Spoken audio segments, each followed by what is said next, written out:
gets them right in future. Thank you. That concludes general questions, and we will now come to the next item of business, which is questions to the First Minister. Question number 1 from Ian Gray. To ask the First Minister what engagements he has planned for the rest of the day. First Minister. Presiding Officer, can I briefly mention 2 important homecomings today? Firstly, the return of the body of Lance Corporal Tasker, who was from Kirkcaldy in Fife. The story of Liam Tasker and his dog Theo and the courage and life-saving activities and their sacrifice has touched many, many people across the country, and the Chamber, of course, sends its condolences to Lance Corporal Tasker's family. Secondly, we should recognise the welcoming home, the team from Grampian Fire and Rescue Services. The team of 6 have just returned from New Zealand, where they've been assisting the search and rescue operation following the devastating earthquake in Christchurch. I know again that the whole Chamber values immensely the contribution, and it's something that everyone in Scotland can be proud of.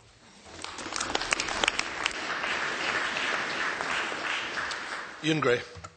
Presiding Officer, I am very happy to associate this side of the Chamber with the First Minister's remarks and to send our condolences too to the family of Lance Corporal Tasker. I see that the Health Secretary is speaking to the BMA today to tell them how well she's doing. She might be better speaking to patients like the 24,500 patients who had their operations cancelled by the NHS last year. Does the First Minister think that's good enough? First Minister. I'm sure that Ian Gray would acknowledge the tremendous work of the Health Service and also the fact that waiting times for operations and treatment have been slashed in Scotland over the last few years. The statistics, the most recent statistics, of course, are for the 31st of December. 98.8% of patients were waiting 12 weeks or less for operations, and 99.6% of patients were waiting 12 weeks or less for inpatient or day case treatment. There are a variety of reasons why operations have to be cancelled, but I think the whole Chamber should acknowledge that these, which are the best ever statistics that our National Health Service has achieved, indicate that our doctors and nurses and all workers in the Health Service perform exceptional things on behalf of us all. Ian Gray. Presiding Officer, 24,500 cancelled operations last year are not the best statistics the NHS have ever had. And behind these statistics, every one of them, is a personal story.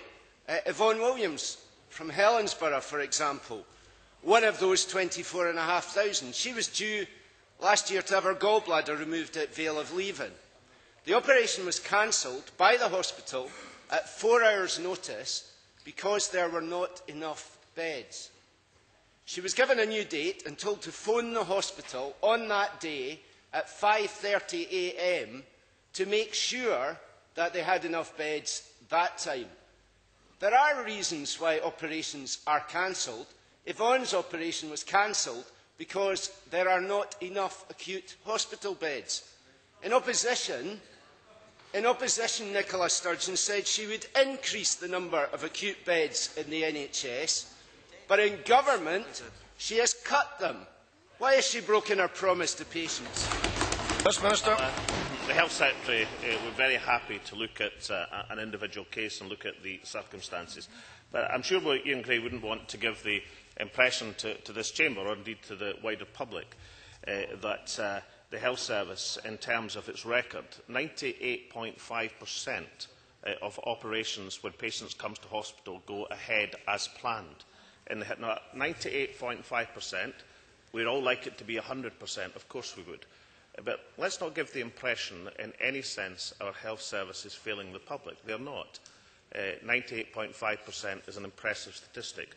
Like the other statistics I quoted, the hope and belief is that we can get these figures up to record levels.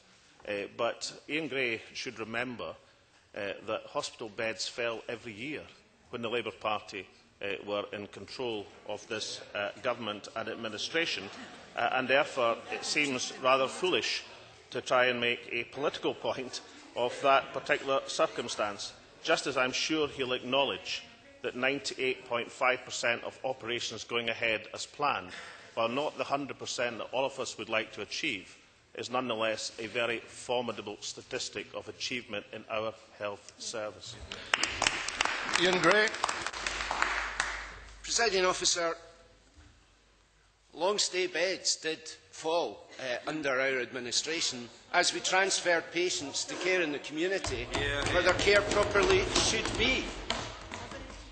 But Nicola Sturgeon promised to increase the number of acute hospital beds. In the last year alone, Tayside have cut 100 beds, Glasgow 200, Grampian 600 beds.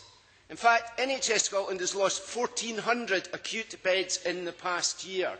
They have cut 4,000 acute beds since Nicola Sturgeon took charge. That's why more operations are being cancelled. Oh, and they've cut 2,500 staff last year from the NHS as well, with hundreds more planned. Beyond the press releases and the photo ops, isn't the truth that the First Minister has failed to protect our NHS in Scotland? First Minister. Well, I'm glad that Ian Gray chose to ask about staffing in the National Health Service in Scotland, because we have the statistics, of course. In the Q1 of 2007, it was 153,400. In Q3 of 2010, it had risen to 161,300. That's an increase of 7,900, 5%. It includes, of course, 1,500 more medical and dental staff. The dental staff are particularly important because that has led to 1 million new dental registrations in Scotland. We now have a public dental service again in this country. It's over 1,000 more nurses and midwives and nearly 1,000 more allied health professionals. Now, we've been able to achieve these expanded staff numbers in the health service because this administration did not go down the road that the Labour Party stood on at the last election of, if I can remind you, having no consequentials awarded to the National Health Service in Scotland. The Labour Party stood in a manifesto which said that health would just have to cut its cloth while money was directed elsewhere. That was the manifesto that the Labour Party stood on. So we know that more money has been spent in the National Health Service under this administration, allowing these expansion of numbers. And as we look to the future, then anyone who saw the extraordinary Newsnight interview when Ian Gray was asked about whether National Health Service funding was to be ring-fenced and he couldn't answer, we know that this administration's commitment to award consequentials, even in these difficult times, to the National Health Service stands in stark contrast to a party which doesn't even know the answer to that particular question. Ian Gray. I will take the First Minister on any time, in terms of who will stand up to Order. And telling us his spin in a quiet voice doesn't make it any less spin. Order. Last year, 2,500 jobs gone. 652 in Glasgow, 705 in NHS Lothian, 3,000 more planned in the workforce plans of our NHS. The Health Secretary promised not to cut bed numbers, but she has. She wrote personally to NHS staff saying their jobs were safe, but they are not. She promised delayed discharge would be zero, but in one of our NHS areas, 93 people died waiting to get out of a hospital they did not need to be in. The First Minister boasts that our NHS is better than England's. The First Minister boasts that our NHS is better than England's. I should hope so. In England, the Tories are dismantling the NHS. Is that the best he can do?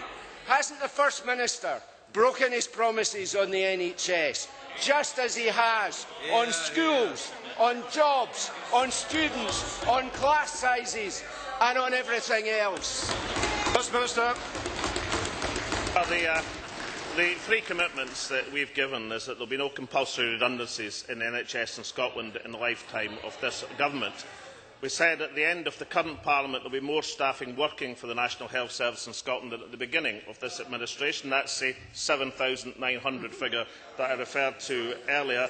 And also we are looking extremely carefully at making sure we can redeem a commitment in terms of awarding all consequentials to the National Health Service, and we intend to do that. Now, Ian Gray says he is willing to take me on. Can I point out, in terms of making that commitment to the Health Service, he wasn't even able to take Gordon Brewer on, never mind me. And as far as the tone of answering or indeed asking questions, then I think putting forward reasoned arguments with backed up statistics is a good way to do things. And if Ian Gray objects to me speaking to him in a quiet voice, can I just point out that appearing every week as Mr Angry doesn't make him either tough or effective or respected by people in Scotland.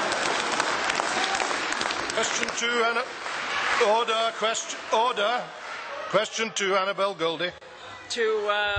To ask the First Minister when he will next meet the Prime Minister. First Minister. No plans to meet the Prime Minister in the near future. Annabel Goldie.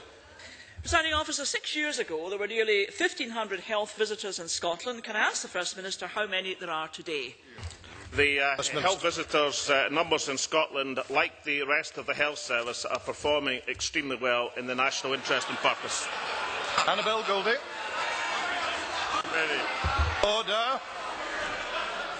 Order. Annabel Goldie. Well, the First Minister doesn't know. Wouldn't it be easier to say, I don't know?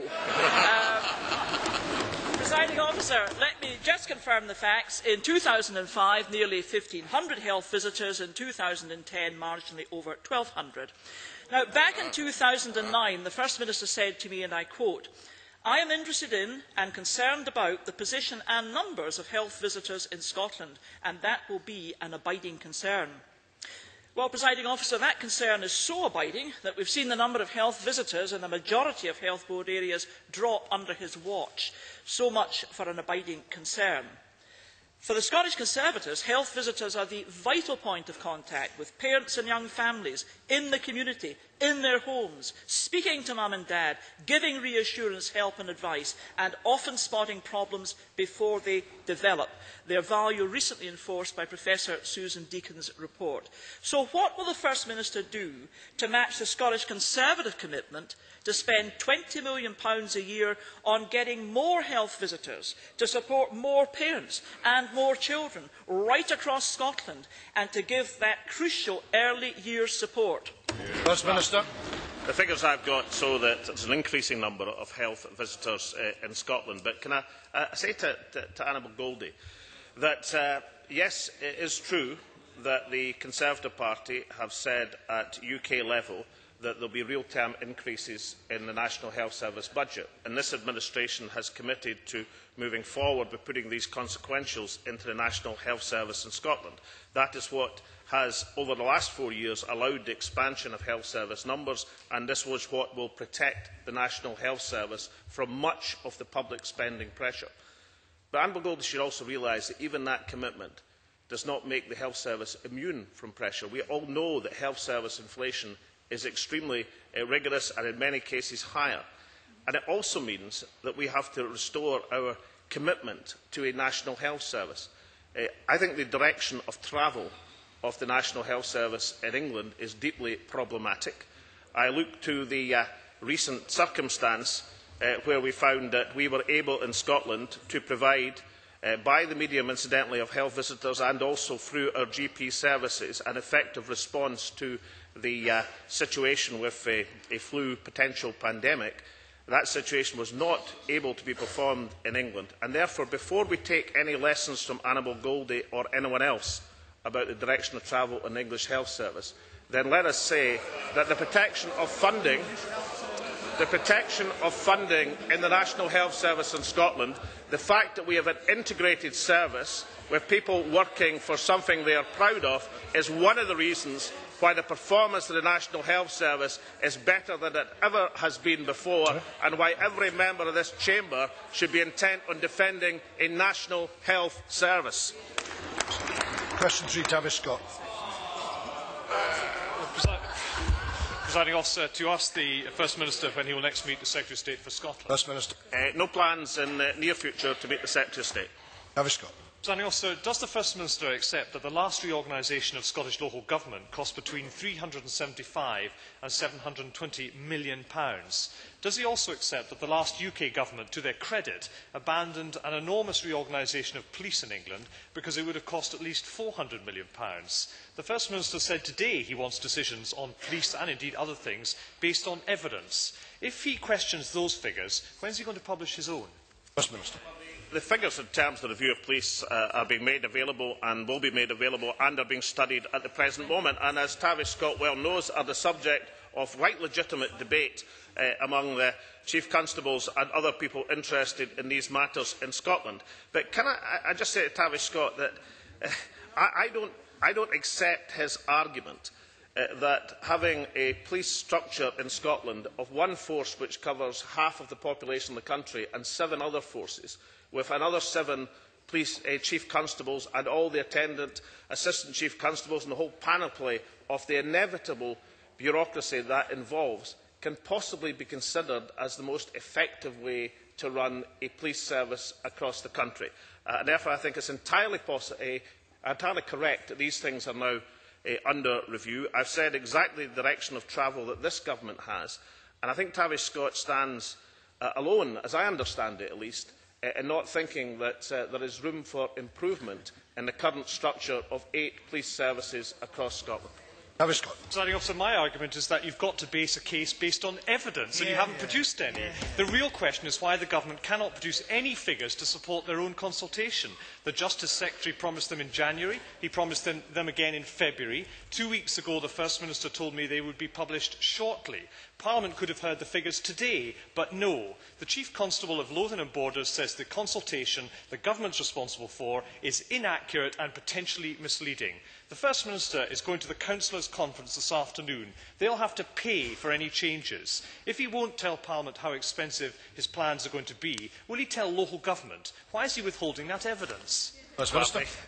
There are very few people in Scotland who believe that we couldn't make substantial efficiency savings by having less police authorities in Scotland. The debate that is taking place among Chief Constables is to the extent of the savings that are possible in terms of the structure of the forces. Now, I think it is correct and proper to have that debate. I think it is correct and proper for these matters to be examined properly, but I don't think we can content ourselves with the view that we are not going to make progress on this issue. And the reason that we have to make progress, apart from the efficient delivery of government in Scotland, is of course every public service is coming under the most profound revenue and capital pressure thanks to the Liberal Democrats and their colleagues in the Conservative government at Westminster. And I know that Tavish asked the questions, and I believe that he sincerely holds them, but I also look at Tavish's comments elsewhere, as in, for example, the Holyrood magazine, where I particularly salute his fair-mindedness when he said, "I think the SNP has done well after 4 years in minority government." I agree with Tavish Scott. Question 4, Anne McLaughlin. To ask the First Minister what progress was made at the summit on Tuesday, the 8th of March, concerning the Disorder Act and following recent Old Firm football matches. First Minister. Well, the Scottish Government, at the request of the Strathclyde Police, was happy to convene Tuesday's summit to chart a way forward. There was goodwill from all parties in addressing the issues we know are our collective responsibility. There is no place in football who let the passion of the game become violent or the pride in the game become bigotry. These issues will not be resolved overnight. I know the Chamber is united in supporting this ongoing process and in the work of the Action Group, which came out of Tuesday's meeting. Anne McLaughlin.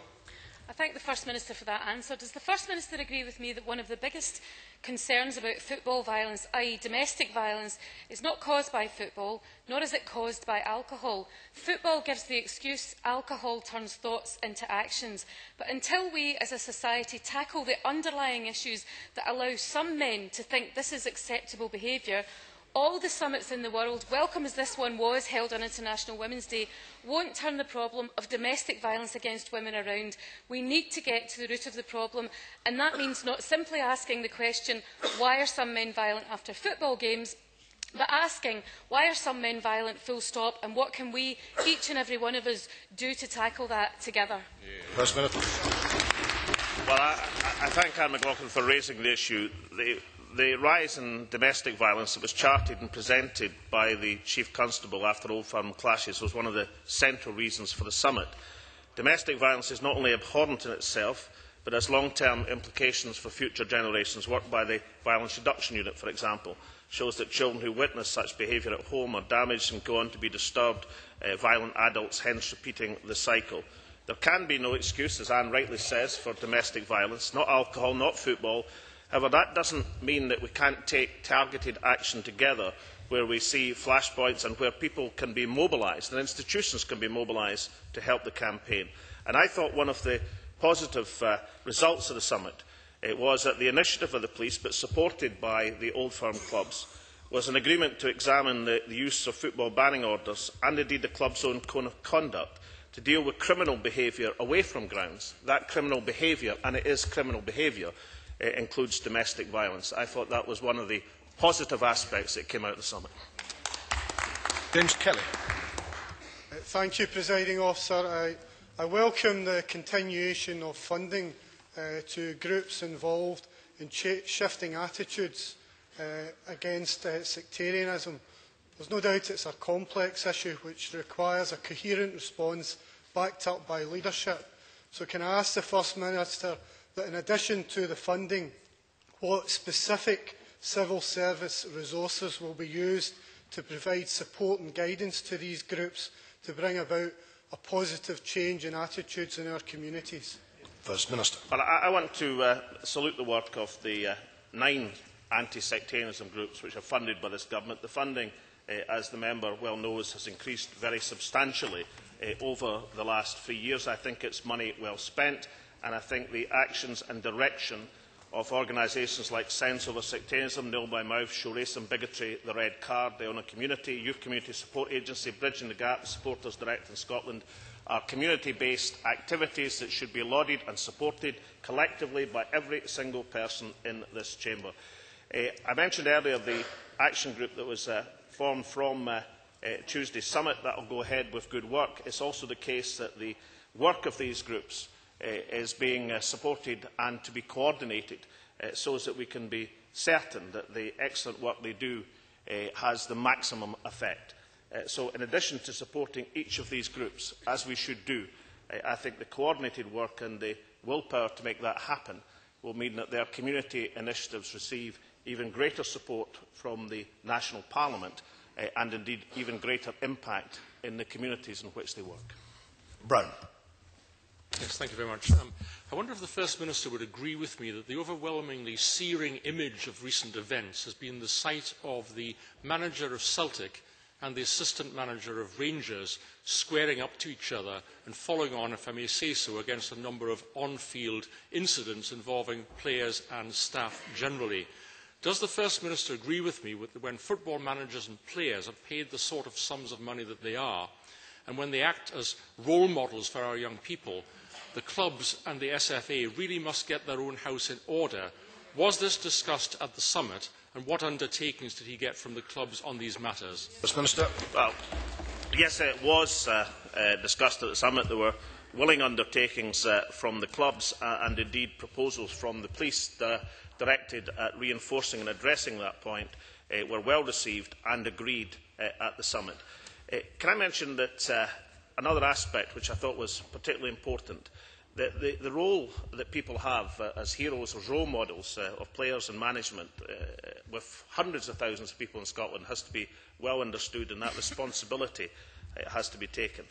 The summit also looked at the spread of threats and violence, particularly recently, as we know, against the Celtic manager, condemned, of course, by everyone, as you would expect, but also the role of threats and also sectarian behaviour through the internet.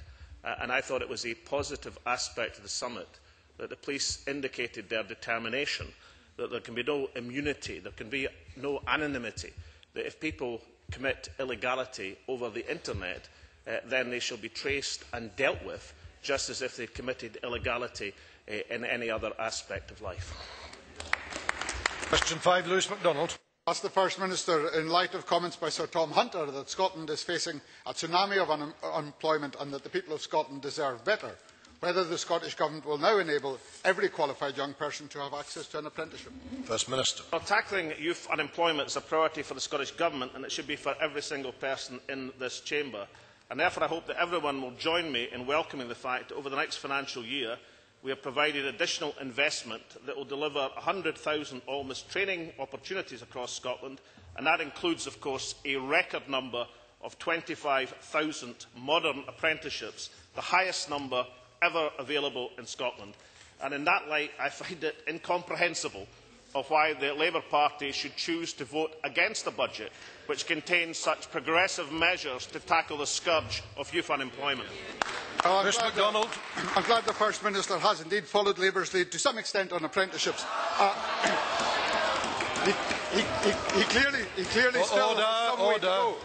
Does he share Tom Hunter's concern that there are in fact 35,000 young people not in employment, education or training? And will he now also back Labour's new Green Deal in order not just to insulate thousands of houses and tackle fuel poverty, but also to give many of those young people access to skills and access to work? First Minister. Well, let's talk first about Labour's lead, as Lewis MacDonald described it. In 2006-07, there were 15,000 modern apprentices in Scotland offered by the past Labour-led administration. 25,000 this coming year is not only a record, it is a 66% increase in what Labour led. So Lewis MacDonald may describe that as following a Labour lead. I think it's a very substantial welcome bonus and increase of hope for young people across Scottish society. And as far as other aspects, well, Lewis MacDonald, I think, should perhaps agree and accept that when it comes to the green economy, this government has been groundbreaking in its approach. It has put forward double the number of approvals in renewable production systems that the last administration managed, and therefore we don't just lead the Labour Party. In some of these technologies, Scotland now leads the world. Question 6, Elizabeth Smith. To ask the First Minister what the Scottish Government's position is on the reported comments by University Scotland that universities are autonomous legal entities and that the appointment procedures for the university's principals are a matter for each institution's governing body. First Minister. Well, let's remember that Scottish universities are responsible for spending around £1.1 billion of taxpayers' money. It is therefore essential that they have a proper balance between legitimate autonomy, of course, but also accountability to the public purse. Elizabeth Smith will be aware that a group of some 200 academics from Glasgow University have put their names to a paper calling for greater democracy within university management. They have suggested that principals should go through a confirmatory election before they are appointed. I think that is an interesting and radical suggestion. Given the obvious strength of feeling among academics, it is only right that their proposal is properly discussed and debated before the government itself takes a view. Elizabeth Smith. First Minister, it is good to hear that the Scottish Government is very supportive of robust, transparent and autonomous processes. Maybe they can be enhanced, but many are already in place already. But would you agree that another advantage of introducing a graduate contribution, apart from ensuring that the universities would receive more money that they require, is that such a system would make the leaders of these institutions even more accountable to student and staff? First Minister. No. I think the suggestions of the Conservative Party would have the danger of not having places in higher education or university education awarded on the basis of ability as opposed to the basis of ability to pay. So I don't agree with the direction of travel either of the Conservative Party in this chamber, nor do I agree with the direction of travel of the coalition government in Westminster, who seem intent on a wholesale withdrawal of state funding from higher education. One of the advantages I believe we have is that the balance of thinking in this Parliament and this country sees a totally different and better future for higher education and our students. Sandra White. Thank you, Deputy Presiding Officer. First Minister, I think you mentioned yourself in your contribution that universities and their practices have been very much in the news recently, particularly Glasgow and throughout Scotland as well. Can I ask the First Minister if he agrees with myself that universities cannot remain static and immune to change, and they must respond to the concerns that have been raised and become more accountable, transparent, and I think, as you said yourself, they are, after all, public institutions? First Minister. Well, can I just, I agree with much of what Sandra White in the direction that she takes now. I've already cited the 200 academics from Glasgow University, but can we just remember for a second that Scotland's ancient universities in particular were founded on a principle that I think is unique in terms of university governance, and that of course is that the rector, who chaired the court of many of these universities, was elected by the academic body and by the student body as a whole. So let us not believe or bring ourselves to believe that the idea of democratic accountability would be a novel thing for Scottish universities. In many senses, accountability in a democratic sense to the academic and student body would be a reassertion of one of the founding principles of Scottish universities. Thank you. That concludes First Minister's question time. Could I remind members that we're moving to members' business, so I would ask them to leave quickly and quietly, please. And I suspend this meeting until 2 o'clock. No, I don't, because we've got members' business.